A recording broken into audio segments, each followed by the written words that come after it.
Hey everybody, Shane here. Gonna do a little unboxing today. Also gonna talk about why I got a new controller. What you see in front of you is a graveyard, if you will, of Xbox Elite controllers. And this is not including the third one, the first one I ever bought, which was about a year and a half ago. These are the last two that broke on me that I've kept. And not to mention, I think one other normal Xbox controller that I broke. Possibly I'm hard on controllers because I have met people that have had the same regular Xbox controller for 2-3 years. I do play a lot of Overwatch. This is mainly why I invest in controllers like this. I play a lot of Overwatch. I like the tall sticks. I like the customization. I like the back paddles. I like the sturdiness. I play hard and I play a lot, as much as I can anyways. So let's get right into it. So the whole reason, a year and a half ago, ended up wanting to pick up one of these, wanted to up my game in Overwatch, and also one of the LB buttons broke on my original standard Xbox controller. So I picked one of these up, $149, $150 on, I believe I bought it at Best Buy or Target or something like that. Came home, and the minute I unbox it, it comes with like a hard case, which I'm not gonna bother showing you guys. It comes with a hard case, sticks, an extra D-pad, stuff like that. And it's gorgeous out of the box. It feels $150 worth. It's sturdy. It's heavy. It's got metal, pieces. It feels really well built. The minute I opened it, $150 felt well spent. This was the first big purchase when it comes to accessories, I guess, in gaming. I've never been into competitive gaming that much, but Overwatch took me by storm, and I really just want to had that little bit of edge when it comes to console gaming. So I bought it, loved it, fell in love with it. Took a little bit of get used to get used to the back paddles right here. I ended up having like 3 of them on here, different buttons mapped, but I just found out that I really just needed jump, so I mapped A to the back paddle here, and that kind of upped my game. Didn't use the full potential of this. I used the tall sticks, which are noticeably taller than your standard Xbox. I didn't fill out the back paddles. I just had one for jump. It did have like a cool, hair trigger mode right here that prevents the triggers from doing their full, so you can almost hear it right there. So you have to pull the trigger the full way to get to action out. But what I did find is that some games wouldn't register the full motion. So like I was playing PUBG once, and if you had hair trigger on, like if I had hair trigger on and it only went down that, like you couldn't drive a vehicle. The vehicle would only go so far because it was like pressure sensitive or something like that. So I ended up just kind of turning the hair triggers off. Never a big deal. The only thing I was interested in, tall sticks, back paddle, sturdiness is what I was interested in. So what happened about 3 to 4 months into it, surprise, surprise, the LB button broke. It just snaps off in the center there, right there, and it becomes detached. It still clicks. It just falls out. Put a little tape on there, you're fine, right? I shouldn't have to deal with that $150 controller. I got a hold of Xbox. They were definitely understanding. Ended up, I sent mine back in, and they sent me a new one, which I believe is this one. So they sent me this one, and then the same thing happened about 4 months later, outside the 90-day warranty or whatever it is, which is, I think, a 90-day warranty on a $150 controller is kind of ridiculous. I think it should be at least a year. Breaks again. So I contact them again, and they take care of me again. I actually had the guy on the phone this time, and he's like, yeah, we can't send you another one because you're outside of the warranty. The first one was outside of the warranty. We kind of did you a good deed by sending you one, but you're decent dude. Like everything. We're gonna send you one more time, but we can't help you after that. And I'm like, all right, thank you so much. Hopefully in the third one, I might get a decent controller. Maybe this was just a fluke here, and a couple of them that I got. I also did my research and found out that not many people, not a lot of people, but there were some people that found out that these RB buttons and LB buttons were breaking. So I wasn't the only one out there. So get rid of that. The next one. This is the newest one I had. RB button snaps off of it. You see the tape there, and just whatever. I've had it. I've had it. That's it. 3 Elite controllers in I want to say a year and a half, maybe even less than that. And I play a lot, but I don't play 8 hours a day, 5 days a week like some people do, like pros do, like high grandmasters in Overwatch do. I play, if I get I have a child now, but if I, before the kid, I'd play maybe 4 hours, 5 hours at a time, twice a week, maybe, and like scattered out through there. So not a lot.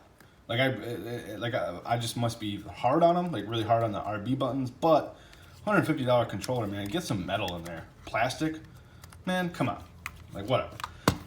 So let's moving on. We're gonna get to the main reason of this video is I've had it with these. If I had to recommend these to your average gamer that wanted to step up their game, this is a phenomenal controller. Well worth your $150. But that happens. And I've met people that have these and never had a problem. I've met people that have standard Xbox controllers for 2-3 years, never had a problem. So either I am hard on controllers or I've just got bad luck. So we're done, right? So moving on, excuse me. After research, talking, there you go. Multiple websites, multiple videos, reviews, top 10s, list goes on and on. I settled on the Razer Wolverine Ultimate Edition, which is also, I believe the Razer, or the second edition, and the first one was the Razer Wolverine Tournament Edition. And as far as I know, the Tournament Edition, which is actually $30 cheaper, didn't have this mic chat stuff, which I don't really use because I use a wireless Turtle Beach headset, and doesn't have interchangeable D-pad because that D-pad is horrendous. Look at that thing. Ugh. And it doesn't have interchangeable thumbsticks, which is I'm really excited for. So I'm glad I looked into it and figured out this is the best one because I really need tall sticks. That's something I rely on. Once I went to tall sticks, I can't go back. I can definitely casually game if I went over to your house and you handed me a regular Xbox controller. I'm gonna hang out, I'm gonna have some fun, I'm gonna beat some ass. But when it comes to sitting down for Overwatch, I cannot without tall sticks. So this was the edition I went. This was $139, so 140 something plus tax. Got it on Amazon. Got it in like 2 days, which is awesome. Don't think they sell these. I went to Best Buy and GameStop. They did not have this. They might have it in your area. Not sure. But as far as I knew, they did not have this. It might be. That's most likely going to be in the PC aisle of brick and mortar stores because it's Razer. But it also has the Xbox, so who knows? So it's to start off, it's wired. First knee-jerk reaction to that is like, oh man, you're going back in time. You're going back in advancements, and I'm like, true. There are arguments that wired is split second faster. Probably you can't even notice it, so that's really, I don't care. I just kind of throw that out there to shut people up. But I am done flipping batteries out. I am done worrying about charging my batteries or maybe doing a long session Overwatch and all of a sudden I get the, hey, your battery, and it just shuts off. Because it never tells me my battery's low. It just shuts off. So we're done with that. I don't carry my controller around. I don't carry my controller in the bathroom. I don't carry it around. I put it down. I have a gaming office. I have a dedicated room. I sit close to my monitor. I don't need to carry it around. My wireless headset is when I need wireless, so not an issue for me. Other than that, I'm excited to see what this build's like, see how heavy it feels, see how it feels good in my hands. Like I said, the Elite controller felt awesome in my hands. Felt really good. Excuse the grubbiness of this. It just felt solid. Not solid, though. All right, let's get to it. Like I said, this is off the cuff. I have not looked in this yet. All I did was cut the tape to make this a little faster. And let's check this out. Excellent, excellent. This is great because this is what the Elite came in, was a hard case like this, and I love that. If you miss anything in there? Looks like there's some cables here. Welcome to the cult of Razer. That's great. Is there anything in here? Where's the damn? Looks like the cables in here. We'll pull that out. Looks like just the manual. I thought that was a mouse pad for a second. With like the rounded corners. I'm like, I don't need a mouse pad. So we're gonna get that out of the way, and if there's anything in there, I'll bring it back.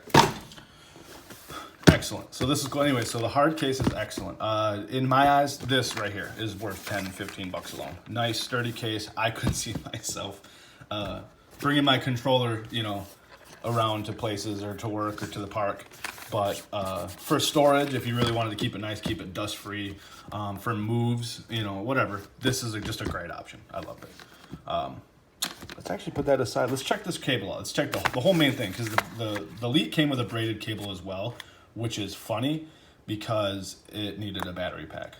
So why would, you know, I understand you could wire it and not worry about the battery pack, but like, I don't know. I know the new iteration of the Elite controller is going to be chargeable, which I'm going to keep my eye on. We'll see how this one goes right here. But let's see this braided cable real quick. What do we got here? Okay. Awesome. Love that. Love the connectors. That's old school, like original Xbox stuff right there, man. I remember, you know, you'd trip over it and it would just pull out. That's great, because this is going to be tucked behind my console on my shelf in my office. So if something happens, my daughter yanks it down, something like that, it'll just disconnect. So that's great. Braided feels great. Standard controller. Let's get into it. Excellent. Looks great. Super light. Super light, man. Super light. Which I'm not discouraged. I'm not discouraged. I like the heaviness of the Elite controller. I really do. Let's get that out of the way for a second. I really do. But that is super light. The grips on the back feel good. They feel similar to the Elite. The whole structure, the way it feels in my hand. I want to say it feels a little smaller. But no, maybe not. It's just different. So super light. We'll see if that has anything to do with the durability. But moving on, so we got the interchangeable D-pad, protective film here. I'm gonna take that off. So that, yeah, it looks like the same as just magnets. So those come off. Let's get that horrendous D-pad off. Let's put, apparently, the same horrendous D-pad. That's fine, whatever. Not a fan of that. Anyways, moving on. These sticks feel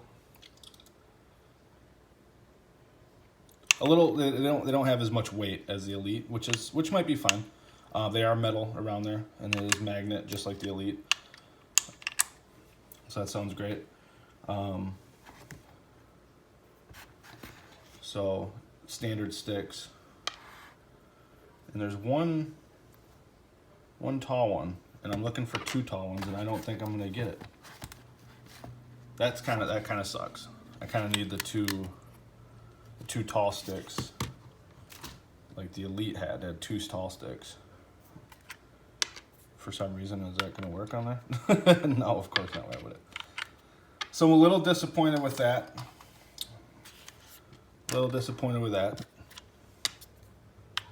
So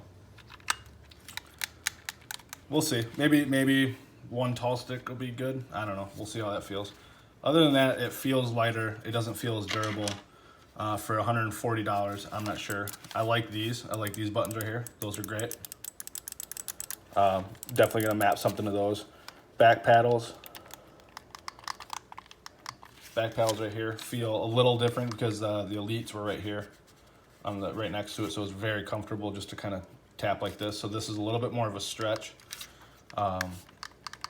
which is fine. Something to get used to. Definitely something to get used to. So that's pretty much it. So overall,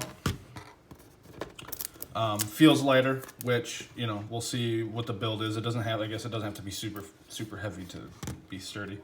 I want to say highly disappointed that it only comes with, you know, one tall stick when the Elite came with multiple sticks. So for $10 or $15 or $20 cheaper, and I'm getting half the customization, I'm extremely disappointed. So that's it. I'm going to get some time in with it tonight and tomorrow, and I'll probably have a review on it later this week. So thanks for hanging out. 14-minute video on controllers. Yeah, overall, we'll see. We'll see how this goes. All right. Have a great weekend, and we'll see you guys soon.